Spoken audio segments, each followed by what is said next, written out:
This controller surprised me. It's got Hall effect triggers, TMR switches, motion controls, and an RGB dock, all for under £50. But here's the twist, setting it up on Switch broke me. This is the EasySMX D10 multi-platform controller, which is aimed for gamers on a budget. However, it's definitely not perfect. Let's start off with the unique design, coming in two colors, purple and white, as well as green and white. And both of them look pretty clean and they're kind of unique in the market. But what really stood out to me was the clear plastic over here, which has a hollow part which allows you to see the vibration bearing. However, you won't see it since if you're gaming, your fingers are covering it anyway. While gaming, it feels incredible, no matter if you're using the Bluetooth or dongle connection. And the feedback you get from this controller regarding the vibration and the rumble of the actual controller just makes the whole experience so much better. And while on the topic of specs, this controller has TMR joysticks,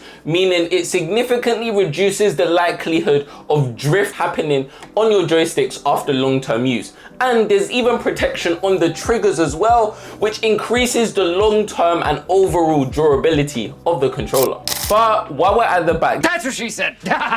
There's actually two trigger stoppers from the right trigger and the left trigger over here. And while we're over here, there's actually two mappable back pedals as well. However, as I said previously, there's no software, so you've got to press specific buttons to map these extra inputs over here. Regarding the build of the controller, it does feel quite solid. However, it does have a slightly wider design than most Bluetooth PC controllers. However, because my hands are larger than normal, it does feel quite comfortably and it does fit quite nicely in my hands, which definitely improves my gaming experience long term. And the addition of mechanical buttons and triggers also amplifies this as well. And if you were wondering, yes, the RGB does directly transfer to the dock. While we're still on the topic of things I'm not too keen on, my first time connection for the Switch was dreadful.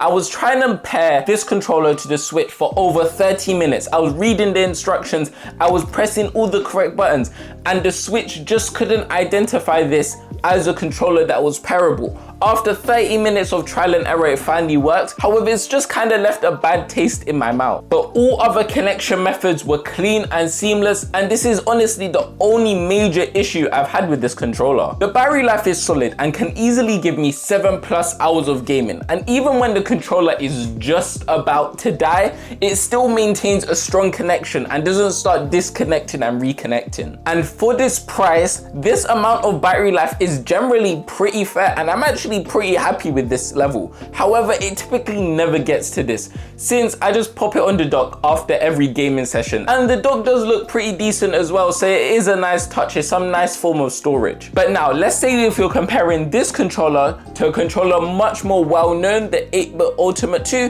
things do become very interesting, since they are a very similar price, between £45 and £55. However, there is some trade-offs. The D10 gives you stronger vibrations on the controller, meaning you feel more of the movement in your gaming, allowing you to become more immersed, as well as the fact that it has more satisfying buttons with the mechanical buttons, and it's got more RGB on the controller as well as the dock. However, the 8-bit Do has software which allows you to easily customize all your changes that you want on the controller. It's got saved profiles, as well as the fact that it's got extra buttons over here and over here, in comparison to the D10's one, which are just over here. But at the end of the day, both these controllers are very similar and they have the majority of the same features. So honestly, what I do think it's down to is actually the aesthetic, since they're a similar price.